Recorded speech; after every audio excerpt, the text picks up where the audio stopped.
Hello and welcome to the English Talk community. I'm Julia, and I'm so glad you're here.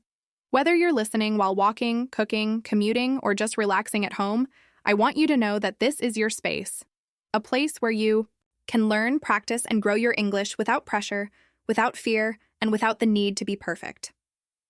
Let me start by asking you something. Do you understand English but feel nervous when you speak? Maybe you know the words, you've studied them, you hear them in movies or on the internet, but when it's time to say something out loud, your mind goes blank. You feel unsure. You worry about making a mistake, and that small fear keeps you quiet. If that sounds familiar, you're not alone.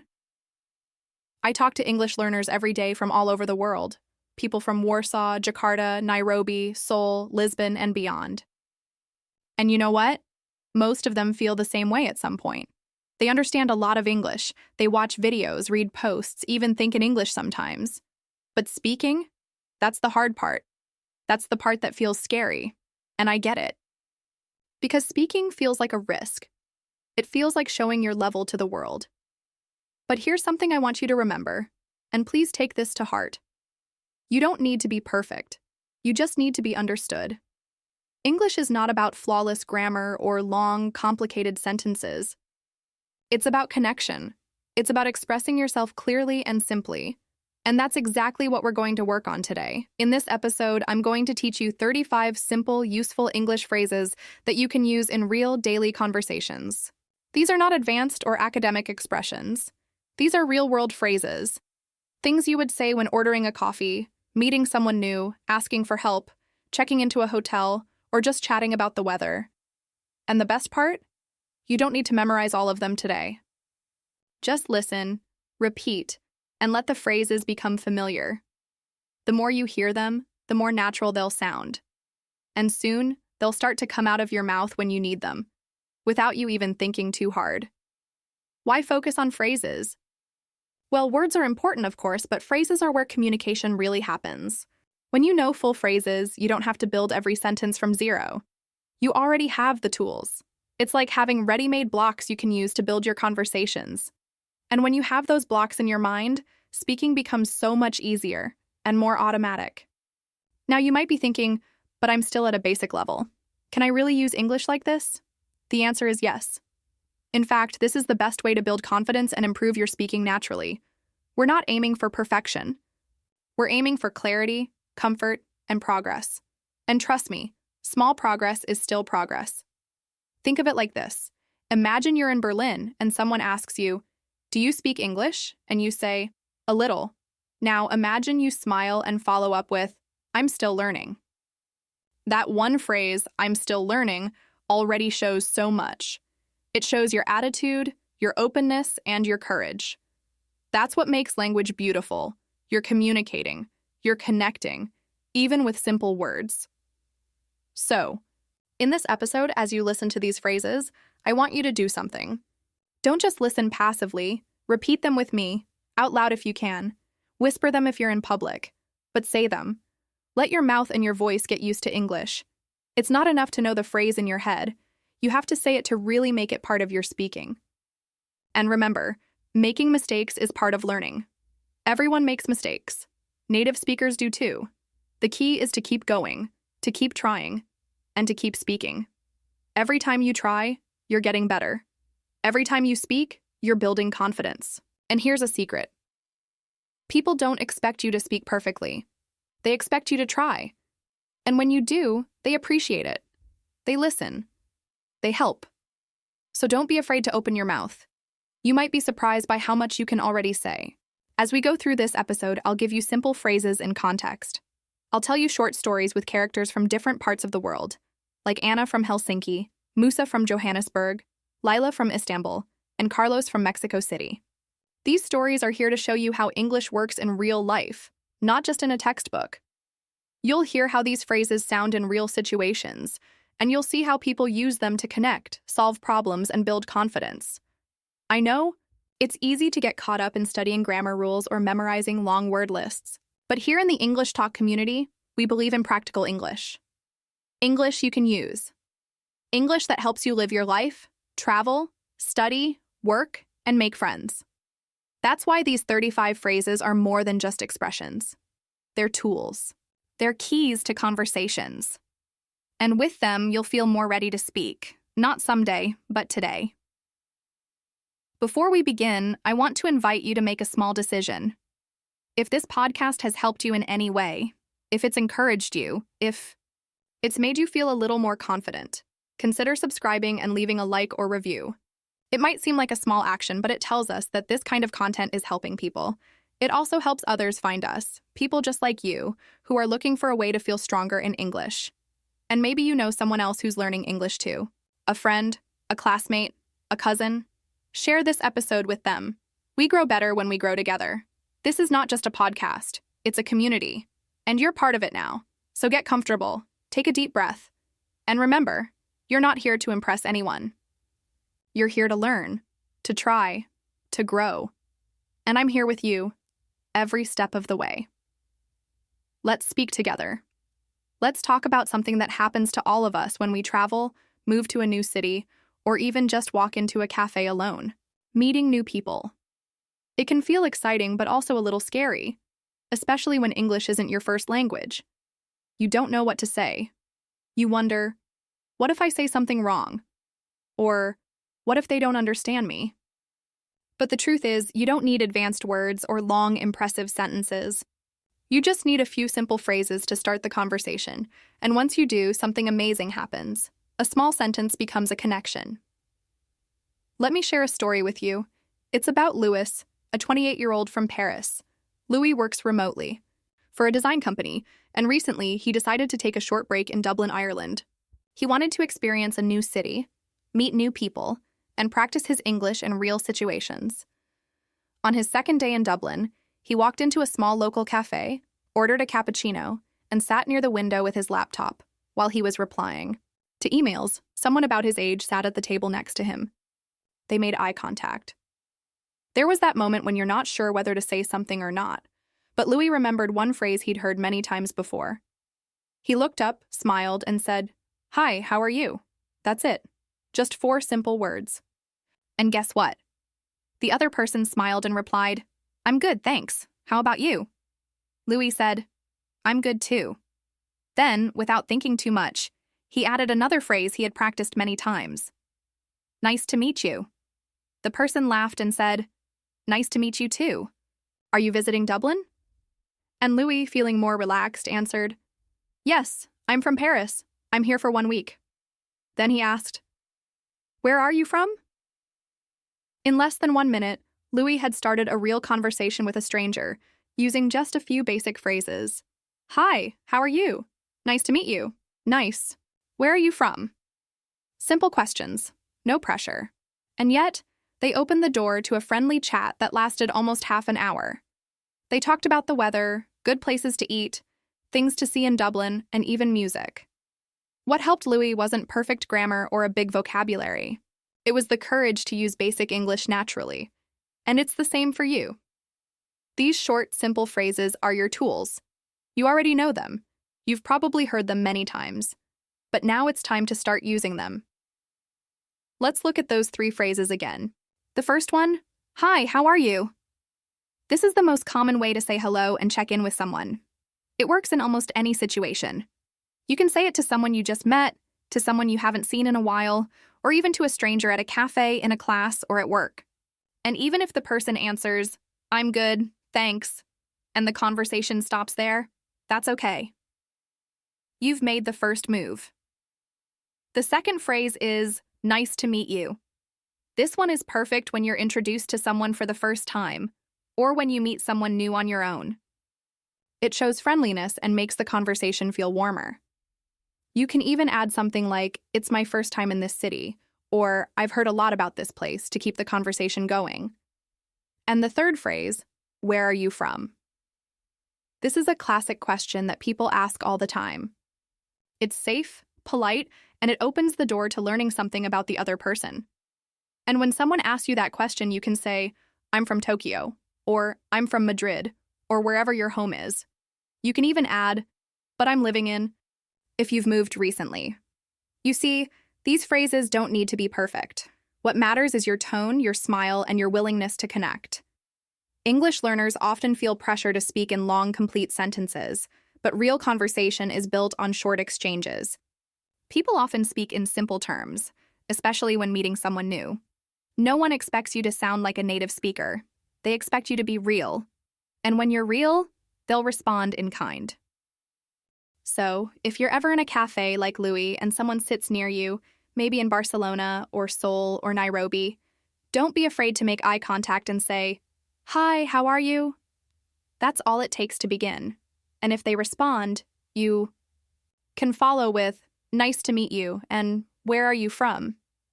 Don't wait for the perfect moment or perfect sentence. Practice saying these phrases to yourself. Practice in the mirror. Say them while you're walking or cooking. Make them part of your daily English thinking. The more you repeat them, the more automatic they'll become. One day you'll be like Louis, sitting in a new city, speaking confidently with someone new, not because your English is perfect, but because you're using the phrases you've learned. These phrases are simple, but they're powerful. They help you open the door. They help you connect. And they remind you that speaking English is not about sounding advanced. It's about being present in the moment, using the words you know and saying them with confidence. It all starts with one phrase, so don't be afraid to say it. "Hi, how are you?" That's your beginning. That's your invitation to the world. Of course, here is the script for Topic 3, written as Julia, with approximately 5,000 characters and in the style you've requested. Let's talk about something that happens to almost everyone, especially when we're in a new place. You're walking through a busy city, maybe feeling a little nervous, maybe in a hurry, and suddenly you realize you're lost. You don't know exactly where you are, and you're not sure how to get to your destination. Now imagine that this happens in a city where people speak English, but it's not your first language. What do? Do you freeze? Do you panic? Or do you use a few simple English phrases that help you feel safe and get the support you need? Let me tell you about May. She's a 22-year-old student from Shanghai who recently moved to Bangkok to study fashion design. She's creative, energetic, and she dreams of starting her own clothing brand one day.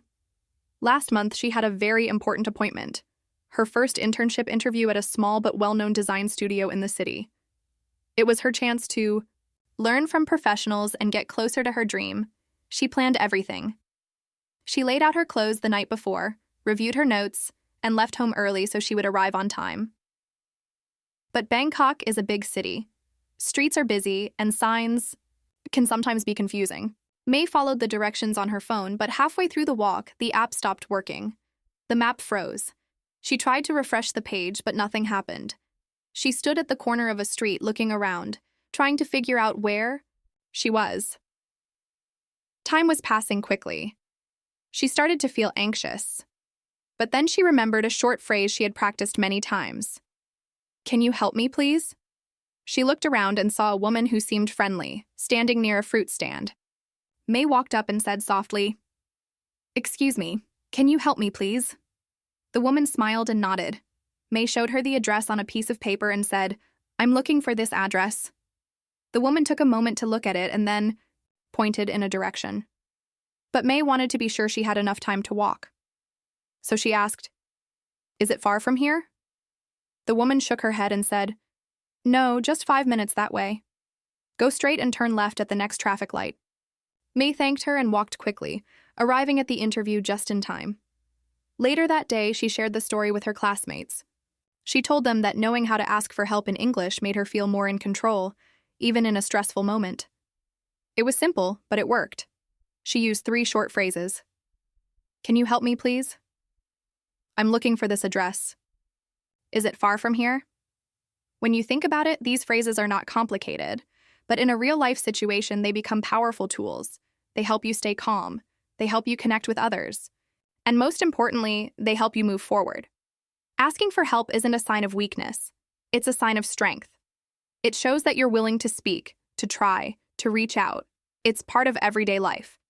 You might be at a train station and need to find the right platform. You might be shopping and want to know where something is. Or you might be like May, needing to find an address for something important. These situations are normal, and with just a few simple phrases, you can handle them. Let's look at those phrases again. The first one, Can you help me, please? This question is polite, clear, and useful in many situations. You can ask it on the street, in a store, at a hotel, or even at the airport. You're not asking for a long conversation. You're just starting a small one, with one clear goal: to get some help. The second phrase, I'm looking for this address. You don't need to explain a lot. Just show the address on your phone or on paper and say this phrase. Most people will understand immediately. If you're not sure how to pronounce the street name, it's okay. Just try your best and let the person read it if possible. People usually want to help. And the third phrase, is it far from here? This question helps you understand how long it will take to get there. If the answer is not far, you see chub, can keep walking. If the answer is yes, it's far, you might decide to take a taxi or ask for more directions. These are everyday tools for survival in a city where English is the language of communication. They don't require perfect grammar. They don't require a wide vocabulary. They just require your voice and a little confidence. I often hear from learners who say, I get nervous when I talk to strangers in English. And I understand. That feeling is normal. But remember this, people are usually kind. If they see that you're trying, they will listen. They won't judge your accent or your mistakes. They'll focus on your message. And your message is simple. Can you help me, please? The next time you travel or find yourself in a new place, practice using these phrases. Say them out loud before you leave home. Imagine the situation. Picture yourself walking up to someone and asking for help. When you prepare your mind, your words will come more easily. And if the person speaks fast or gives a long answer, you can always say, can you say that again, please? Or, can you show me on the map? These are also useful phrases to add to your toolkit. But even without them, starting with a simple request makes all the difference. May told me that after this experience, she felt more confident than ever before. She realized that English doesn't have to be perfect to work. It just has to be clear and kind. And now she feels ready to explore more of the city, meet more people, and speak up when she needs something. You can feel that way too. Just remember, these 3 phrases. Practice them, use them, and trust yourself. English is not about knowing everything. It's about knowing what to say in the moment and saying it. Let me ask you something simple. Have you ever felt nervous when trying to order something in English? Maybe you walk into a cafe or restaurant, you see the menu, and suddenly your mind goes blank. You know what you want, but you're not sure how to say it. You worry about using the wrong phrase or pronouncing something incorrectly. If that sounds familiar, you're not alone. Today, I want to tell you a story that shows how a few simple phrases can help you feel more confident when ordering food or drinks in English, whether you're traveling, studying abroad, or just practicing for the future. Let's go to Madrid for a moment. Luka is a 20-year-old student from Zagreb, Croatia. He recently moved to Spain to participate in an international internship program for young engineers. Luka speaks a little Spanish and some English. One afternoon, after class, he decided to explore the city and enjoy a quiet moment at a local cafe. It was a small, cozy place near a park. Lots of locals, soft music, and the smell of fresh coffee in the air. Luka walked in, smiled at the server, and sat down. He looked around and saw other people talking, laughing, reading. Everything felt warm and relaxed, except inside his mind. He suddenly felt unsure. The server approached and said something quickly in Spanish, and Luka didn't quite catch it. Then the server switched to English and asked, "Can I help you?" Luka froze. For a second. He wanted to say something simple, but he felt pressure. He looked at the menu, pointed at a drink, and said softly, "This one, please." It worked, but he wished he had been more confident. Later, Luka told me that experience made him realize he needed to practice not just English grammar, but real phrases that people use in real situations, like ordering at a cafe. So, we worked together on a few that can really make a difference. He began by learning one simple, powerful phrase. "I'll have a coffee, please." This phrase is polite, clear, and easy to remember. You can change the word coffee to anything else you want. "I'll have a tea, please." "I'll have the chicken sandwich, please." "I'll have the special of the day, please." It's a useful structure that works almost anywhere. Another phrase Luca practiced was, "Can I see the menu?" This is especially helpful when the menu isn't on the table, or if you walk into a place and want to know what's available before you order. It shows you're polite and interested, and it helps start the interaction in a calm way. You're not rushing, you're simply asking for what you need. Once you've made your choice, there's one more phrase that helps you end the order in a natural way. Luca learned to say, "That's all, thank you." This tells the server that you've finished your order. It also shows good manners, and it keeps the exchange short and comfortable. These 3 phrases became Luca's go-to tools whenever he entered a cafe or restaurant, and little by little, his confidence started to grow. What I love about Luca's story is that it shows how speaking English in public doesn't have to be complicated. You don't need long sentences or special vocabulary. You just need clear phrases and a little practice. That's why I always recommend speaking these phrases out loud, even at home, even when you're alone. Just saying the words helps your brain and mouth get used to them. The more you speak, the more natural it feels. Let's imagine this step by step. You walk into a cafe. You look around and find a table. When the server comes to you, you smile and say, "Can I see the menu?" You look at the choices and make a decision. Then you say, "I'll have a coffee, please." Maybe you want a sandwich too, so you say, "And a tuna sandwich, please." Then when you're done, you smile again and say, "That's all, thanks, see you." That's it. You've completed a full order in English. And if the server asks, "For here or to go?" you can just answer, "For here, please," or "To go, please," if you're taking it with you. Another useful option is, "Can I get it to go?" That's another simple way to ask for takeout. The key to success is not perfection, it's preparation. Luca told me he practiced these phrases at home, in front of the mirror, and even during his walks. He would imagine the conversation before. He arrived at the cafe. He would say it to himself, "I'll have a coffee, please." "That's all, thank you." And each time it became easier to say. His voice got stronger. His pronunciation improved. And most importantly, he felt calm when it really mattered. Ordering food is part of daily life. You might not realize it, but it's a big moment of communication. It helps you connect. It helps you feel part of the place. And even if your grammar isn't perfect or your accent is strong, people will understand you if you speak clearly and kindly. There's another thing Luca learned. Sometimes the server might not understand your accent the first time. If that happens, it's okay to repeat slowly or point to the menu. That's normal. It's not a failure. It's just part of communication. Luca learned not to panic when this happened. He would smile and say the word again, more slowly. Usually that was enough. I've heard similar stories from many learners in different cities. Tokyo, Rome, Istanbul, Seoul, Berlin. They all say the same thing. It's not about using big words. It's about being ready with small, useful ones. And once you feel comfortable ordering food, something changes. You feel more independent, you feel more connected, and you start to enjoy the experience more. That's why I invite you to practice today. Right now, wherever you are, say it with me. "Can I see the menu?" Now say, "I'll have a coffee, please." And finally, "That's all, thank you." These words are your tools. They're your support. You can use them every time you go out, and every time you use them, you get stronger. Remember, you don't need to speak fast. You don't need to sound like a native speaker. You just need to speak with intention. You just need to say what you mean. And when it comes to ordering food or drinks, that's more than enough. Let me take you to a neighborhood market in London. It's a Saturday morning. The air is fresh. The streets are busy with people carrying tote bags, small children walking beside their parents, and the smell of baked goods coming from a bakery nearby.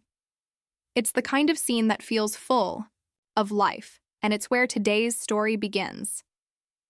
Aisha is originally from Casablanca, Morocco. She moved to London with her husband and daughter about 6 months ago. She's a warm, curious person with a love for cooking and trying new recipes. Back in Casablanca, she always went to the market and loved asking for ingredients in Arabic and French. But in London, things were different. She spoke some English, but she didn't feel comfortable using it outside of the classroom. The idea of speaking to strangers in English made her nervous, especially in public places like the grocery store. Still, she wanted to feel more independent, so one day she decided to go shopping alone.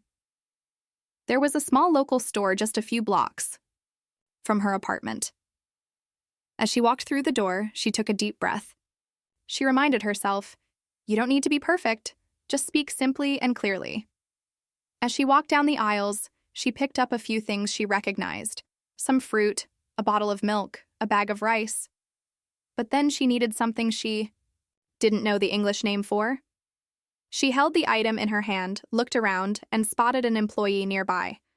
That's when she remembered the first phrase we had practiced together. "Excuse me, where can I find this?" She walked up with a smile and said, "Excuse me, where can I find this?" as she showed the product in her hand. The employee smiled back and replied, "Oh, we keep those near the back next to the pasta." Aisha followed the direction, found what she needed, and suddenly felt a little spark of confidence. She had asked a question and gotten what she needed, all in English. That simple interaction gave her a boost. Later, she wanted to check the price of an item that didn't have a label. She remembered another phrase we had worked on. "How much is it?" Simple and direct. She held the item up and asked, "Excuse me, how much is it?" The cashier scanned it and told her the price. Again, a successful exchange. No stress, no confusion, just a basic conversation that worked. Finally, when she reached the checkout line, she had one more question. She wasn't sure if they accepted cards or only cash. So, she asked, "Do you take credit cards?" The cashier nodded and replied, "Yes, we do." That was it. 3 small questions, 3 useful phrases, and Aisha left the store smiling. What I love about Aisha's story is how it shows that everyday tasks like grocery shopping can become moments of language practice. You don't need a classroom, a textbook, or a long lesson. You just need a few clear phrases and the courage to speak. These daily moments, asking for help, checking prices, paying at the counter, are full of opportunities to build your confidence in English.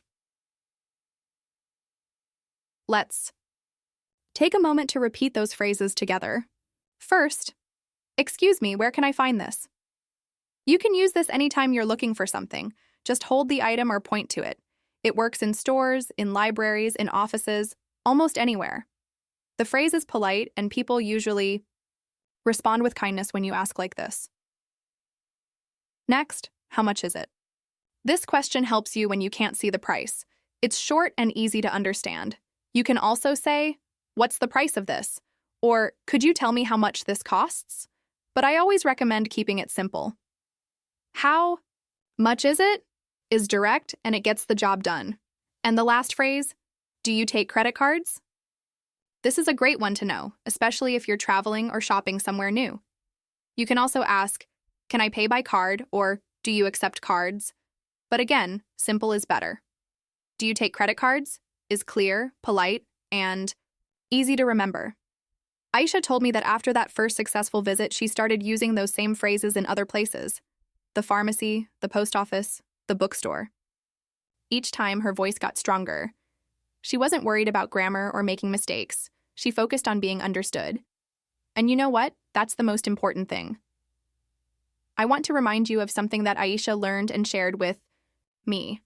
It's okay if you don't know the name of something in English. You can always show it, describe it, or ask for help. Language is about communication, not perfection. You don't have to get every word right. You just need to keep going. So, I want to encourage you to practice these phrases even in your own city or country. The next time you go to a market or store, try saying, "Excuse me, where can I find this?" or "How much is it?" You'll be surprised how these little sentences can open big doors. You'll feel more in control, you'll feel proud. And each small success will build your confidence for the next one. Language learning is not about big moments, it's about small steps repeated over and over. That's how fluency grows. That's how confidence grows. And that's how you start feeling comfortable speaking English in real life. Whether you're in London, Tokyo, Istanbul, or Cairo, these same phrases work. Because in the end, we're all human. We all shop. We all ask questions. And we all just want to be understood, so keep practicing. Keep asking, keep showing up. English becomes easier when you use it in real situations. And just like Aisha, you'll see that speaking naturally starts with trusting yourself. Let's talk about something we all enjoy: hobbies. Whether it's music, sports, reading, cooking, or photography, hobbies give us a chance to express ourselves and connect with others. They create natural moments to speak and listen. And when you're learning English, those conversations can be some of the easiest and most enjoyable to start. I want to share a story today about Diego, an architect from Rome, who learned how to use his passion to speak more confidently in English. Diego moved to Vienna for work. He had studied English in school and used it sometimes in meetings, but he never really felt like himself when speaking it. His sentences felt stiff, and his confidence was low. He didn't know how to start small, talk or keep a conversation going unless it was about work. So outside the office, he often stayed quiet, even when he wanted to talk. One day, he walked past a community center in his neighborhood and saw a flyer on the wall. It said, "Photography Walk, all levels welcome, English group." Photography had always been his hobby. Back in Rome, he used to walk through the old streets on weekends, capturing light, shadows, buildings, and people. That hobby brought him peace. So when he saw the flyer, he decided to join. Not just for the photos, but to try and connect with others in English. The group met on Saturday morning near the river. People came from different countries: Poland, India, South Korea, Portugal. Some were beginners in English, others more advanced. But everyone had one thing in common: they loved photography. That shared interest made things easier. Diego didn't need perfect grammar. He just needed to show up, smile, and start talking. To begin a conversation, he used a simple question: "What do you do for fun?" It's such an easy way to start a conversation and learn about someone.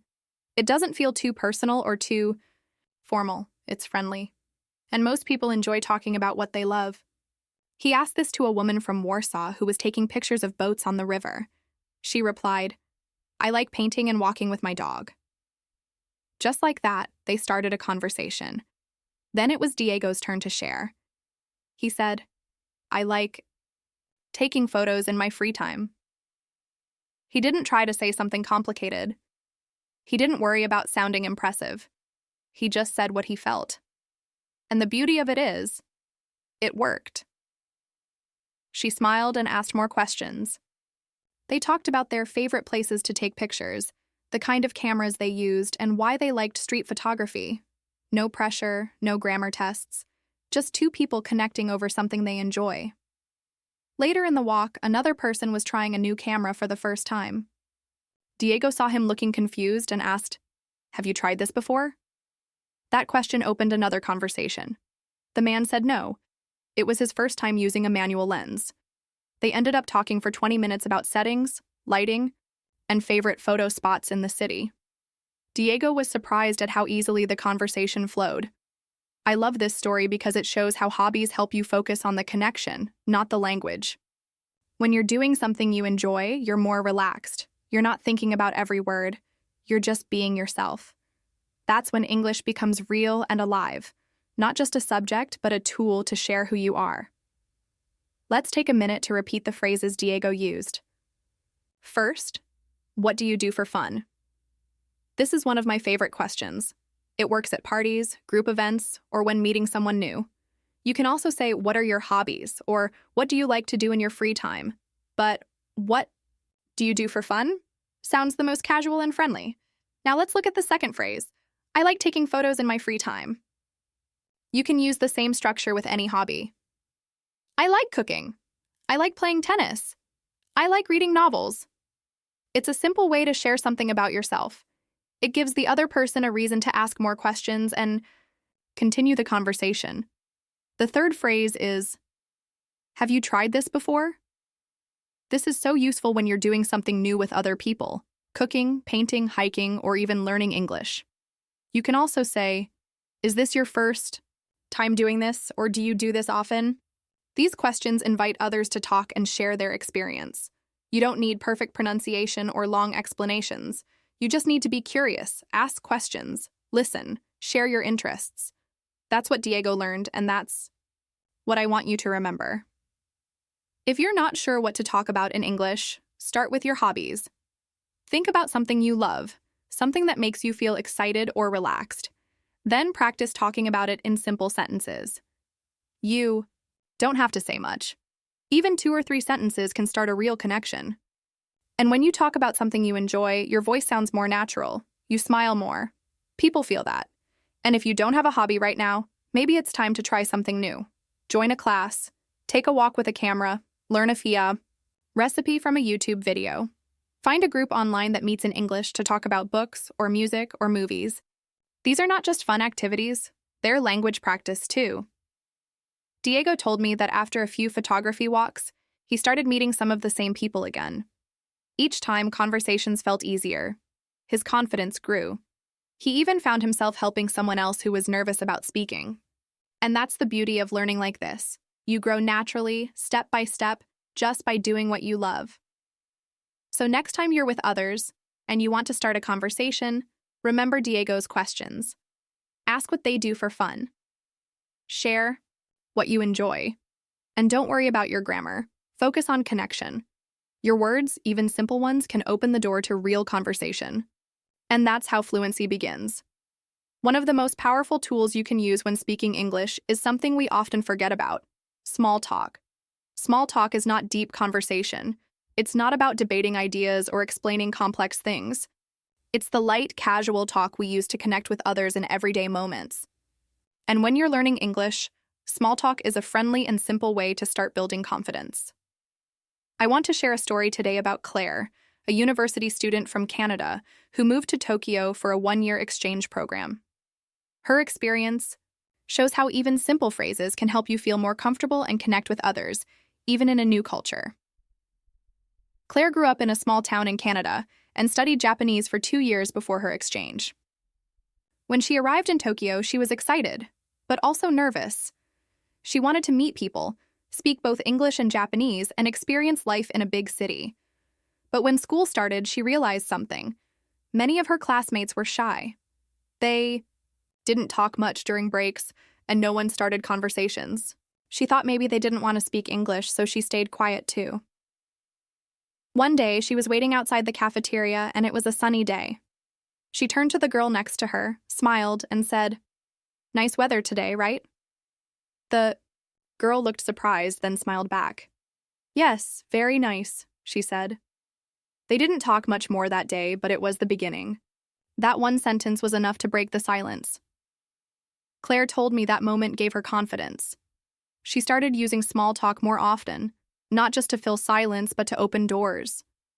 At the library, she asked someone, "Do you come here often?" A simple question, but it started a short conversation about good places to study. At the cafe on campus, she waited in line and said, "This place is always busy." Someone laughed and agreed. These tiny comments, these little observations, created connections. Sometimes when people answered her in Japanese, she would smile and say, "I'm still learning English." And that was interesting. By saying that, she invited others to feel safe speaking with her. It wasn't a warning, it was an invitation. It told people she didn't expect perfection from them, and they didn't need to expect perfection from her. That honesty helped her make friends faster. People felt relaxed around her. Let's take a closer look at the phrases Claire used. The first one is, "Nice weather today, right?" This is a classic small talk phrase. It's friendly, casual, and always useful. You can also say, "Beautiful day, isn't it?" Or, "It's really hot today, don't you think?" These kinds of weather comments are great because everyone experiences the weather, so it's a natural topic to mention. You don't need to be clever, just friendly. The second phrase is, "Do you come here often?" Claire used this at the library, but you can use it almost anywhere, at the gym, at a cafe, in a class, or at a club. It's a polite and easy way to show interest in someone's habits or routine. People usually answer with something like, "Yes, I come here every week," or "No, it's my first time." And from there, the conversation can grow. You can follow up with, "What do you usually do here?" Or, "Do you like this place?" The third phrase is, "I'm still learning English." This one is so powerful because it sets the tone for the conversation. It says, "I'm trying. I may make mistakes, but I want to connect. And people usually respond with kindness. They might slow down. They might tell you, "Your English is good." Or they might say, "Me too." And now you have something in common. Small talk is especially useful when you're living in a place where you don't speak the local language fluently. For Claire in Tokyo, English was her first language, but she knew that many people around her weren't used to speaking it every day. So her small talk wasn't just about practicing English, it was about creating bridges between cultures. And that's something all of us can do. Let's think about why small talk works. First, it lowers pressure. You don't need a perfect sentence. You just need to show interest. You're not trying to impress anyone. You're just saying, "Hey, I see you and I'm here too." It's a human moment. Second, it builds rhythm. When you use small talk, you practice short, natural English sentences. That helps your speaking flow become smoother over time. You're building a habit of speaking, not just thinking. I often tell learners, don't wait for the perfect topic to speak.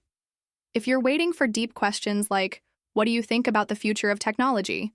you'll miss 100 chances to talk. Instead, use the small chances. When you're in an elevator or in line at the store or sitting next to someone in class, try a little small talk. Even just saying hi or busy day can lead somewhere, and don't worry if the other person doesn't respond much. That's okay. Not every conversation becomes a big friendship, but you'll learn something each time. You'll become more confident, more relaxed, and more aware of what works for you. When Claire came back from her year in Tokyo, she told me that small talk changed her experience. It helped her not feel invisible. It gave her a way to connect, even with people who were quiet or shy. She didn't always have deep conversations, but she had friendly ones. She felt part of the community. And that's what language is really about. Not perfect grammar, but feeling connected. If you want to practice small talk, start by choosing 1 or 2 phrases and using them during your day. For example, when the weather changes, say something about it to someone near you. Or when you're in a familiar place, ask, "Do you come here often?" Practice saying, "I'm still learning English," with a smile. That smile plus your words creates warmth. It shows you care. Remember, your goal is not to sound like a native speaker. Your goal is to sound like you, kind, curious, and open. Small talk helps you do that. It's one of the easiest and most powerful ways to grow your English skills and your confidence at the same time. Just like Claire discovered, the smallest words can lead to the biggest changes in your experience. Let me tell you about something very simple but also very powerful: asking about time and schedule. These are the kinds of questions that help you move through the world with confidence. And you don't need to speak perfect English to do it. You just need the right words, the right tone, and a little bit of practice. Today, I want to share a story about Omar, a mechanical engineer from Cairo, Egypt. He had studied English in school, but most of his experience with the language came from reading manuals and technical documents. He didn't speak much English in daily life. That changed when he had to travel to Germany for work. Omar was attending a conference in Frankfurt. His flight landed early, and he needed to take a train from the airport to the city center. Everything around him looked clean and organized, but it also felt unfamiliar. The signs were in German, the announcements were fast, and even though people seemed friendly, he wasn't sure what to say. So he looked at his printed ticket and walked toward the platform area, trying to understand where to go. He saw a woman waiting with a suitcase, so he approached her and asked a little nervously, "Excuse me, what time is it?" She smiled, checked her watch, and answered kindly. That gave him courage. Then he pointed at his ticket and asked, "When does the train leave?" She looked at the screen and said, "In about 10 minutes. Finally, he asked, "Is this the right platform for this train?" She looked again and said yes, and just like that, in 3 short questions, Omar had done something very important. He used English to find his way. He didn't panic. He didn't need perfect grammar. He just used clear, polite questions to stay in control of the situation. That experience stayed with Omar. He told me that asking about the time or the schedule in English became one of his go-to skills. And it's not just for travel. It's something we all do in many different situations. At the station, at the airport, at work, even in casual conversations. If you're learning English, these phrases are your friends. They're practical, they're useful, and they make you feel independent. Let's look closely at the first phrase. What time is it? This is one of the most basic questions in English, and yet it's so useful. You can use it in any situation. On the street, in a store, at a meeting, or when you're just checking how much time you have left. It's polite to start with excuse me, especially when you're asking a stranger. Excuse me, what time is it? Sounds friendly and respectful. If you want to make it even softer, you can say, do you have the time? That's another common version. The second phrase is, when does the train leave? In Omar's case, he used it at the station, but you can adapt this question to different situations. When does the bus leave? When does the meeting start? When does the movie begin? You're simply asking for a schedule. And native speakers use this structure all the time. It's short, clear, and to the point. If you're in a formal setting, you can add please at the end. When does the presentation start, please? The third phrase is this the right platform? Again, this kind of question is about checking information and making sure you're in the correct place. You can change the word platform depending on the situation. Is this the right room? Is this the right line? Is this the right address? You're not just using English, you're using it to feel secure. That's the power of communication. These 3 simple questions helped Omar feel in control. And once he had this small success, he started using English more during his trip. At the conference, he asked the organizer, what time is the next session? And where is the main hall? In a cafe, he asked the barista, when do you close? In a museum, he asked, is this the last tour of the day? He wasn't trying to impress anyone. He was just being practical. And that's something I always remind learners. English is a tool. You don't need to use complicated words. You need useful ones. Omar told me he started practicing these questions even before his trip. He would look in the mirror and say, what time is it? When does the bus leave? Is this the right place? He repeated them slowly, then faster, then with a smile. By the time he arrived in Frankfurt, those words were ready in his mouth. He didn't have to think too hard. And that's the goal. You want these kinds of phrases to feel natural so you can use them without stress. It's also important to listen to how people respond. If you ask, what time is it? And someone says, it's 3:30, that means 3:30. If they say, it's 4:45, that means 4:45. Learning to understand time expressions helps you follow the answers better. And if you don't understand right away, it's okay to say, sorry, can you repeat that? Or did you say 3:15? That's part of the learning process. Sometimes people feel shy asking questions like these because they're afraid of bothering others. But remember, when you ask politely, most people are happy to help. You're not being a burden. You're showing confidence. You're saying, I may not speak perfectly, but I can take care of myself. That's something to be proud of. The more you use these practical questions, the more natural your English will sound. They're short, but they carry a lot of meaning. They show you're curious, organized, and aware. They help you move through the world with more ease. And they remind you that English isn't just something you learn, it's something you use. I always tell my students, if you can ask about the time, if you can check a schedule, if you can find your way with a few simple words, you're already succeeding. You're already using English in the way it was meant to be used, to make your life easier, to help you feel connected, and to give you freedom, even in new places. Omar's story is a great example of that. His courage didn't come from knowing every word. It came from knowing a few important ones and using them with confidence. When you meet someone new, one of the most common things they'll ask you is, what do you do? And even if they don't ask, we often find ourselves wanting to explain who we are and what we do with our time. Whether you're a student, a worker, or in between jobs, being able to talk about your job or studies in English is a great way to start a conversation and build connections. It doesn't have to be complicated.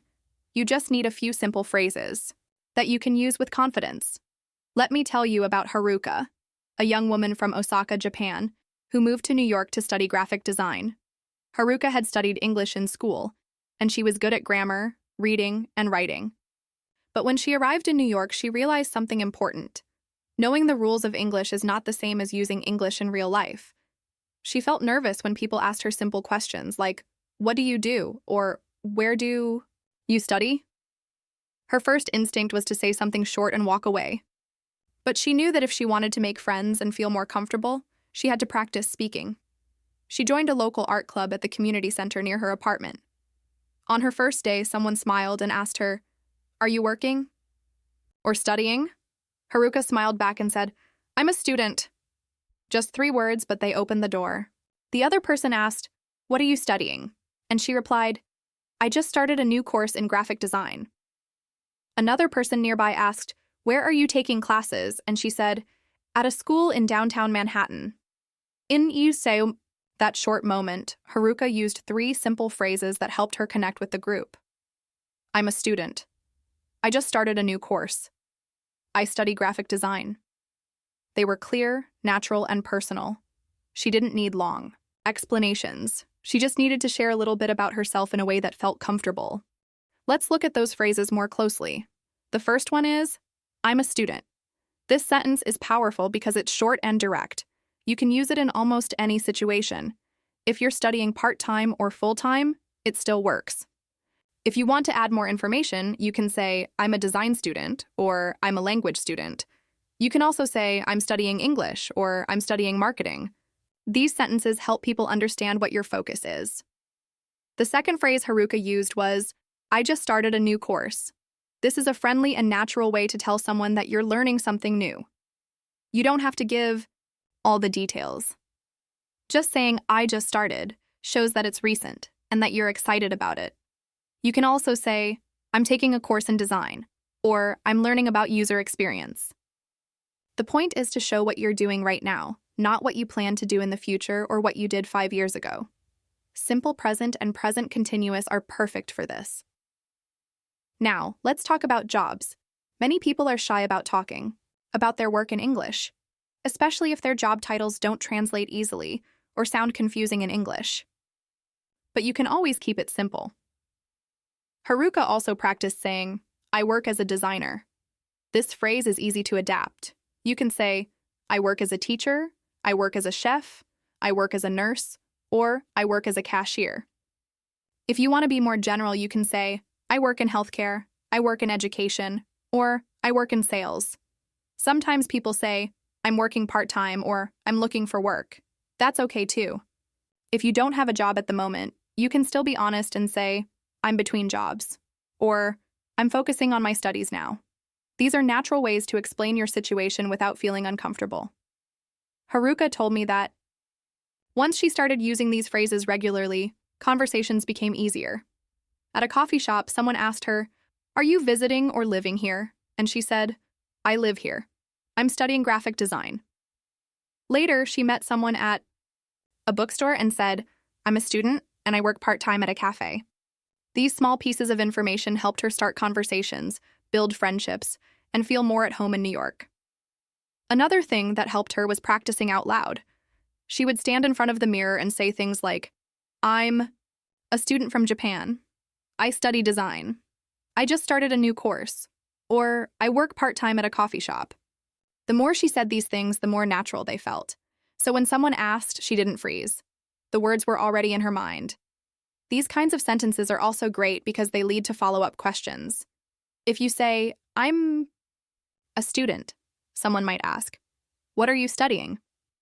If you say, "I work as a designer," they might ask, "What kind of design do you do?" This is how real conversations begin, not with big, complicated words, but with small pieces of information that invite curiosity and connection. I always remind learners, when you talk about your job or your studies, you're not trying to impress anyone. You're just sharing part of your story. And your story matters. You don't need to speak perfectly. You just need to speak clearly and honestly. That's what people respond to. Haruka's story is special to me because it shows how small steps can lead to big changes. She didn't start by giving long introductions. She started with, "I'm a student." That was enough to begin. And then, one phrase at a time, she built her confidence. She found her voice. And she made a new life for herself in a new city, all by using English to share who she is. Let me share the story of Alex, a young man from Berlin who was visiting Amsterdam for the first time.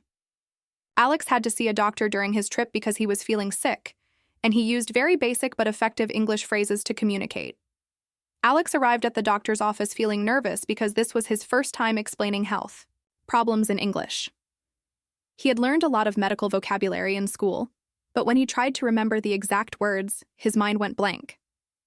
The most important thing for Alex was to express what was wrong without overthinking or trying to use complicated language. When the doctor asked, "How are you feeling?" Alex simply said, "I don't feel well." This sentence might seem small, but it's a perfect way to start. It tells the doctor right away that something is wrong, even if you don't know all the details yet. Then the doctor asked Alex to describe his symptoms. Alex said, "My head hurts." This phrase is clear and direct, and it helped the doctor understand what part of his body was causing pain. Alex didn't need to say, "I have a severe headache," or "I'm experiencing a migraine." He just used simple words that everyone understands. That's the key, using clear, easy phrases that get your message across. The doctor then asked Alex a few more questions like, "How long have you felt this way? And do you have any other symptoms?" Alex replied with basic answers like, 2 days, or "I feel tired." It's okay to use short phrases. You don't need long sentences to communicate important information. If you don't understand something the doctor says, it's perfectly fine to ask them to repeat or speak slower. You can say, "Can you say that again, please?" Or, "I don't understand. Can you explain?" At one point, the doctor told Alex about some medicine and instructions on how to take it. Alex asked, "How long will it take?" This question helped him understand how long it might take to feel better. Asking questions is just as important as explaining your symptoms. It shows you are involved in your care and want to get better. One thing I want you to remember is that you don't have to use medical terms if you don't know them. Instead, describe your feelings and symptoms in your own words. For example, if you feel tired, say, "I feel tired." If you have a stomachache, say, "My stomach hurts." The doctor is trained to understand simple explanations and can ask more questions to get the details. If you ever find yourself in a doctor's office and feel unsure, take a deep breath and try to relax. Speaking slowly and clearly helps. You can practice some key phrases before your visit, like, "I don't feel well," "My head hurts," "I have a fever," "I feel dizzy," or "Where is the bathroom?" These sentences are useful in many situations. Practicing them aloud can help you feel more confident. Alex's experience in Amsterdam taught him that it's not about speaking perfect English, but about being able to express yourself clearly when it matters most. He was able to explain his symptoms, ask questions, and understand the doctor's advice. By using simple, direct phrases, he took control of his health even in a foreign language. I want you to think about this. When you are in a situation where you need help, like going to the doctor, you don't need to have perfect grammar or an advanced vocabulary. What you need is the confidence to say what you feel and ask for what you need. This is the most important skill in English or any language. Remember, doctors and other professionals want to help you. They understand that. You might be nervous or still learning English. They appreciate it when you try to communicate, even if your English is not perfect. Being honest and clear is more important than sounding perfect. So, if you are preparing for a trip or just want to be ready for any situation, practice simple phrases for explaining how you feel and asking questions. You can even write them down on a small card to take with you. Phrases like, "I don't feel well," "My head hurts," "Can you help me?" and "How long will it take?" are great to have ready. One last tip I want to share is about listening carefully. Sometimes doctors speak quickly or use words we don't know. Don't hesitate to ask them to repeat or explain.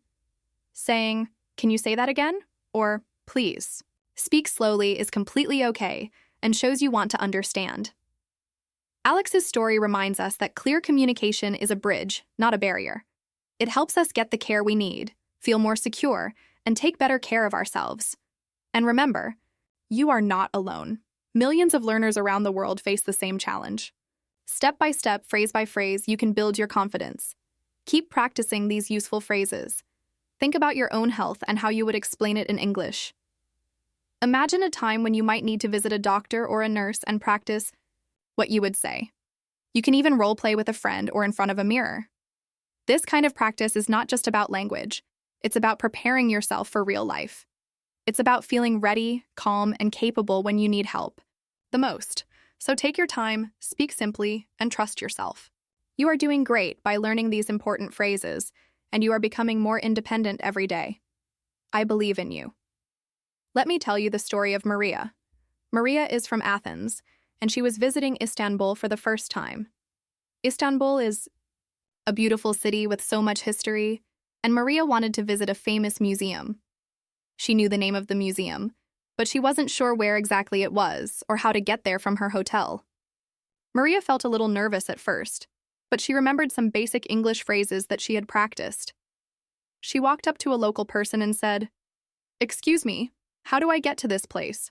pointing to the name of the museum on her phone. This simple question was enough to start a friendly conversation. The person smiled and began giving her directions. Then Maria asked, "Is it near here?" This question helped her understand if the museum was close enough to walk or if she needed to take a bus or taxi. The local person explained it was a short walk, and Maria felt relieved.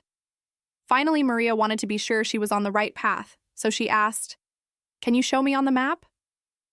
The local took out their phone, showed her the route, and even pointed to some landmarks along the way. What I love about Maria's story is that she used simple, clear sentences. She didn't worry about her accent or if she made mistakes. The most important thing was that she asked for help and listened carefully. When you are learning English, sometimes we get stuck because we want to say everything perfectly. But the truth is, most people appreciate your effort to communicate. They want to help you, and simple phrases like, "Excuse me, how do I get to this place?" work very well. When you ask for directions, it's good to start politely with, "Excuse me," or "Hello." This shows respect and makes the other person more willing to help. Then use easy questions like, "Where is," or "Can you help me find?" Remember, you don't need to say, "Could you please direct me to the location of the historical museum in this area?" Instead, say something like, "Where is the museum?" or "How do I get to the museum?" These short sentences are clear and effective. Sometimes, you may not understand the directions fully because people can speak fast or use unfamiliar words. Don't hesitate to ask them to repeat or speak slowly. You can say, "Can you say that again, please?" or "Slowly, please." It's okay to ask for help again if you are confused. People generally understand and will be happy to repeat or explain. Also, if you have a map on your phone or a piece of paper with the address, it's very helpful to show it to the person you are asking. Phrases like, "Can you show me on the map?" or "Is this the right street?" make it easier for both of you to understand. It's a great way to avoid confusion and feel more confident.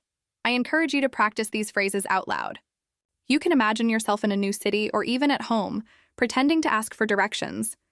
Say things like, "Excuse me, how do I get to the train station?" or "Is the bus stop near here?" The more you practice, the easier it becomes to speak naturally and without fear. Remember, even if you have a strong accent or make small mistakes, that's completely normal. What matters is that you communicate your message and show you want to connect. When I first started learning English, I was nervous too. I worried about my pronunciation and grammar, but over time, I learned that people appreciate the effort and kindness more than perfection. If you are shy about speaking, try to think about the positive outcome. When Maria asked for directions, she didn't just find the museum. She also had a nice conversation with a local and learned more about the city. Speaking up can open doors, create new experiences, and build your confidence. So next time you are in a place where you don't know the way, don't hesitate. Take a deep breath, smile, and use these simple phrases. Start with "Excuse me," then ask your question clearly. You will be surprised at how helpful people can be. Practice these sentences regularly so they become part of your natural English. You might say, "Excuse me, where is the nearest bus stop?" Or, "Can you help me find the train station?" These questions will help you in many situations, not only when traveling, but also when living in an English-speaking city. Knowing how to ask for directions gives you independence and makes your daily life easier. I want to encourage you to speak with confidence. Don't let fear stop you from asking for help when you need it. Remember, it's okay to make mistakes, and it's okay to have an accent. Your message is what matters most. You are learning, and every time you use English, you get better and more comfortable. Think about Maria walking in Istanbul. She used simple phrases, asked politely, and wasn't afraid to speak up. That made her experience better and more enjoyable. You can do the same wherever you are. Start practicing now. Speak slowly, be clear, and don't be afraid to ask. You practice, you'll notice you start to understand directions more easily and feel less nervous when you need to speak. That's a big step forward in your English journey. Keep these useful phrases in mind, and when you travel or explore new places, you will feel ready and confident. So take these phrases, try them out, and remember that speaking up is the key. You don't need to know all the words or speak perfectly. You just need to try, and every attempt helps you improve. I believe in your ability to communicate and connect through English, no matter where you are in the world. Keep going. You're doing great. I want to share a story about a very useful situation that many of you may face while traveling: checking in at a hotel. Traveling can be exciting, but also a little stressful, especially when you arrive at your hotel after a long day. You want everything to go smoothly, and using simple, clear English can make this experience much easier and more pleasant. So let me tell you about Rami, a man from Syria who traveled to Toronto for a conference and had to check in at his hotel all by himself. Rami arrived at the hotel after a long flight. He was a little tired and nervous because this was his first time traveling alone to a new country where English is the main language. When he got to the hotel reception, he remembered some key phrases that he had practiced before his trip. The first thing he said was, "I have a reservation." This sentence is very important because it tells the hotel staff that he already booked a room. Saying this clearly helps avoid confusion and speeds up the check-in process. The hotel receptionist smiled and asked for Rami's name. He repeated it slowly and clearly, and then the receptionist looked for his reservation in the computer. After a moment, the receptionist said the room was ready. Rami then asked politely, "Can I have the key, please?" This simple phrase is great because it's polite and direct. Asking for the key clearly shows that you are ready to check in and want to start your stay. Once Rami got the key, he asked another important question: "What time is breakfast?" This is a very common question when staying in a hotel because you want to know when you can eat and plan your day accordingly. The receptionist gave him the times for breakfast, and Rami felt more comfortable knowing what to expect.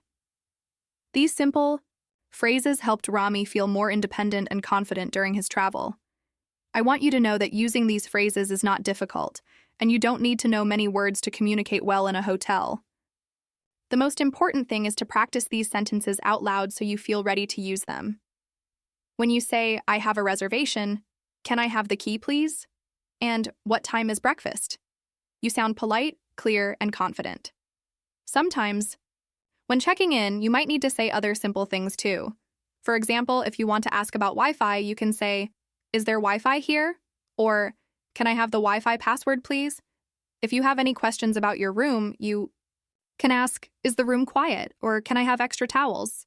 These small questions show you can use English practically in everyday situations.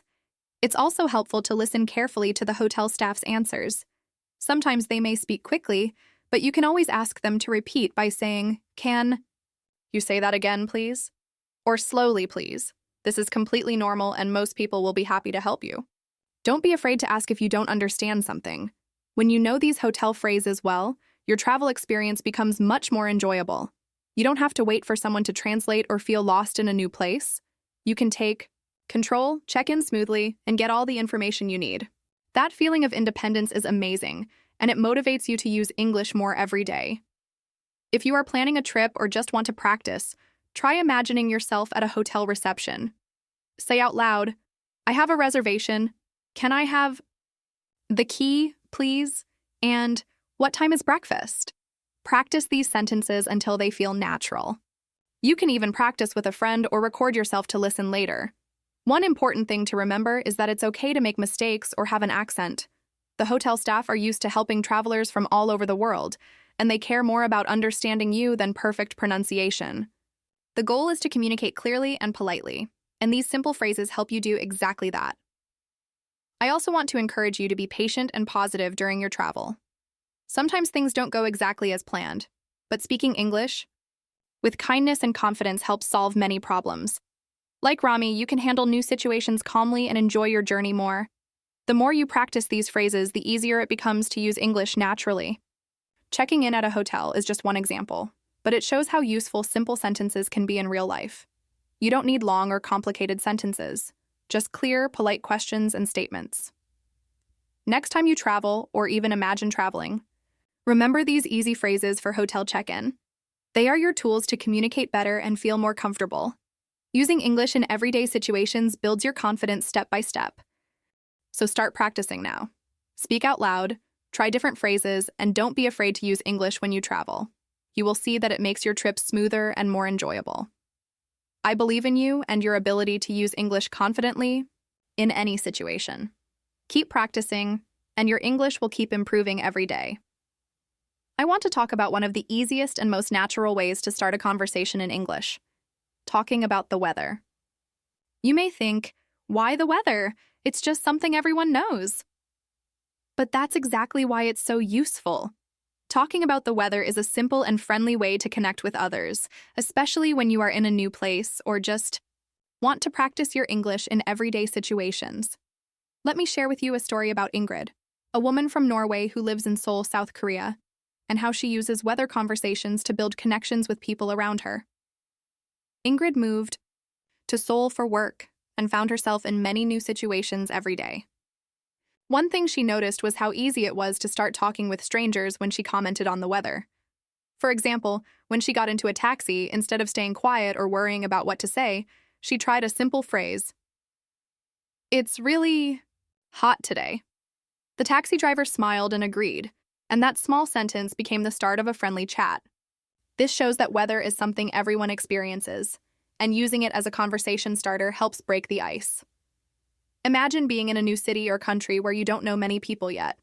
It can be hard to find topics for conversation, but weather is a universal subject. You can use phrases like, "Is it going to rain?" when you see dark clouds, or "The weather is perfect," when it's sunny and nice outside. These sentences are short, easy to remember, and very practical. Ingrid used these simple phrases many times when she met neighbors or talked with people in shops and cafes. I want you to think about how often you hear people talking about the weather in English movies, TV shows, or in real life. It's everywhere. That's because it works so well. You don't need to know complicated words or grammar to start a conversation. Saying something like, "It's cold today," or "I hope it doesn't snow," shows that you are interested in the environment around you and ready to connect with others. Sometimes, after you say something about the weather, people will respond, and you can keep the conversation going. For example, if you say, "It's really hot today," someone might say, "Yes, it's much hotter than last week." Then you can reply with, "I'm not used to this heat." This back and forth is a great way to practice English naturally and build confidence. Ingrid found that even small talks like this helped her feel more comfortable speaking English every day. Another good thing about talking about the weather is that it helps you learn useful vocabulary without trying too hard. You get used to words like hot, cold, sunny, rainy, cloudy, windy, humid, and many others. These words appear again and again in daily life, so once you know them, you will recognize them everywhere. When you practice these phrases, remember to say them out loud and try to use them in your own conversations. You can also watch videos or listen to podcasts about the weather in English to get familiar with how native speakers talk. It's not just about the words, but also about the rhythm and the way sentences sound. This will help you speak more naturally. Ingrid's story also teaches us that being friendly and open to small talks can lead to better experiences in a new country. When you use simple weather phrases, you show you want to connect, and people usually respond kindly. Sometimes these small conversations lead to invitations or new friendships, so don't be shy to start with a simple comment about the weather. If you are feeling nervous about speaking English, start with this easy and safe topic. You don't have to worry about mistakes or being perfect. Just focus on making a connection and sharing your thoughts. Saying "it's really hot today" is a great step to improve your speaking skills because it is clear, useful, and real.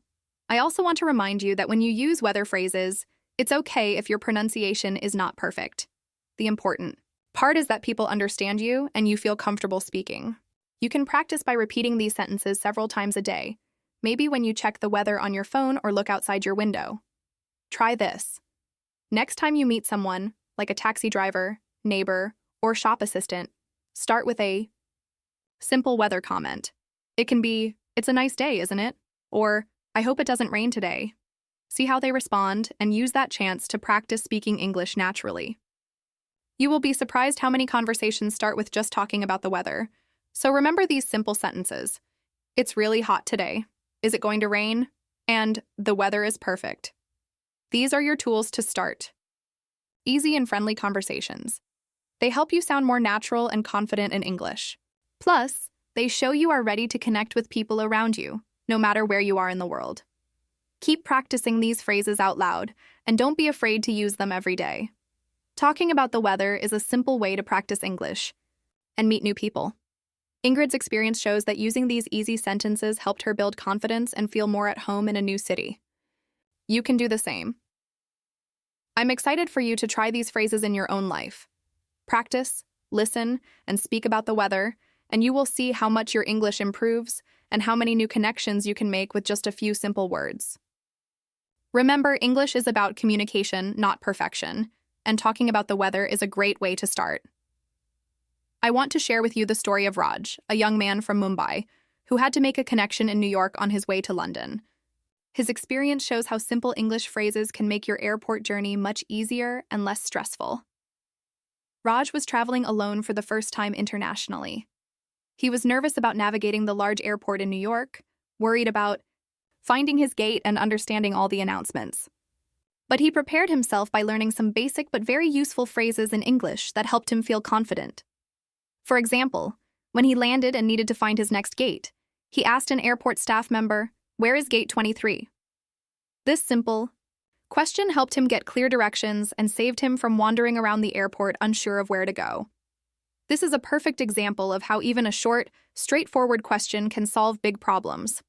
Sometimes when you're at the airport, it feels like there's so much information to process, signs, announcements, and people speaking quickly. But you don't need to understand everything perfectly. Knowing how to ask simple questions like, "Where is gate 23?" or "Is this the right way to the terminal?" can make a huge difference. Raj also used phrases to explain where he was going. When he approached airline staff, he said, "I'm flying to London." This helped the staff understand his itinerary and answer any questions he had about boarding or flight times. It's important to remember that you don't have to speak in long or complicated sentences. Short, clear phrases are enough to get the help you need. Saying "I'm flying to London" tells others exactly where you're headed, which is all that matters in that moment. Another common question Raj asked was, "How long is the flight?" Knowing the length of your flight can help you prepare mentally for the journey ahead, plan your activities at the airport, and organize any connecting travel. It also shows that you are engaged and trying to manage your time well. You can use this question with flight attendants or airport information desks. One thing I want to emphasize is that airports can be loud and busy, which might make you feel anxious about speaking English, but don't let that stop you from asking questions. People working at airports are used to travelers from all over the world and are usually happy to help if you speak clearly and politely. Raj's story shows that you don't need perfect English to communicate effectively. Being polite and clear is more important than speaking perfectly. If you're traveling soon, it's a great idea to practice these phrases before your trip. You can say them out loud, imagine yourself at the airport, and practice asking questions like, "Where is gate 23?" or "Can you help me find my boarding gate?" This will build your confidence and make you feel more prepared when the real moment comes. Another useful tip is to listen carefully to announcements and signs, but don't be afraid to ask for help if you don't understand something. You can say, "Could you please repeat that?" or "I didn't understand. Can you explain?" These phrases help you get the information you need without feeling embarrassed. Remember, traveling is one of the best ways to improve your English because it puts you in real situations where you need to communicate. Raj learned that even though he wasn't fluent, his ability to use simple and practical English phrases helped him have a smooth and successful journey. His experience is a great reminder that English is a tool to connect and get things done, not something to fear. You might also want to know how to ask for directions to other important places at the airport, like "Where is the check-in counter?" or "Where can I find the restroom?" These questions are useful because airports are large and sometimes confusing, When you can ask confidently, you'll save time and reduce your stress. Raj also prepared for security checks by practicing how to say things like, "Here is my passport," or "I'm carrying only my carry-on luggage." These phrases helped him explain things quickly and politely to security officers, making the process easier and faster. Being prepared with these simple sentences helps you feel more independent and ready to handle any situation. One thing I love about Raj's story is that it reminds us all that we don't need to be perfect English speakers to travel or ask questions. We just need to be brave enough to try. Airports are places where people from many countries meet, and most travelers are in the same situation, learning and practicing English as a second language. So you're definitely not alone. If you ever feel nervous about speaking English at the airport, remember Raj and how he used simple questions to get help and find his way. Practice these phrases, be polite, and don't hesitate to ask for help when you need it.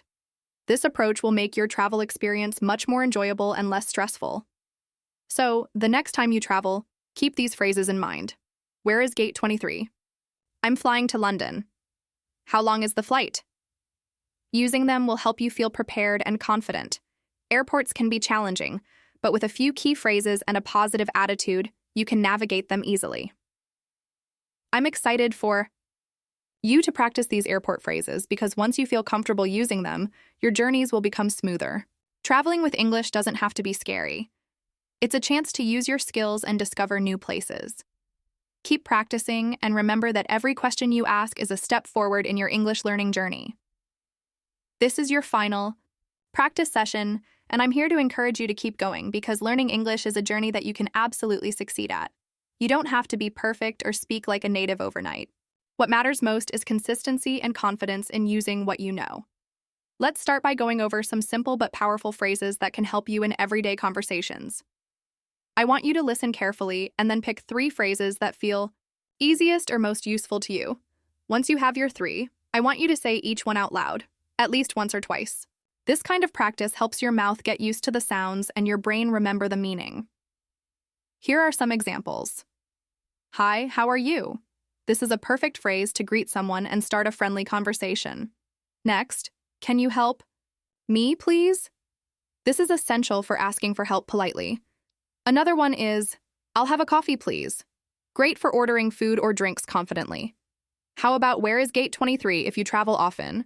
Or I'm a student when you want to talk about your work or studies. Maybe the weather is perfect feels natural to say when chatting about the day. Now take a moment and choose your 3 favorite phrases from these or any others you remember from our conversations. After you pick them, repeat each one out loud. Don't worry if your pronunciation isn't perfect yet. What counts is that you are practicing and building your confidence. Speaking out loud is one of the best ways to improve. I want to encourage you with something very important. Practice 1 phrase a day, every day if you can. Even just 1 phrase repeated a few times will make a difference. Over time, you will start to feel more comfortable and even excited to try new phrases in real life. Small steps like this lead to big improvements. Remember, you're not just learning English, you're learning to connect with the world. Every phrase you learn is a tool to build new friendships, discover new places, and open opportunities. You are becoming a part of a global community where communication is the bridge that brings people together.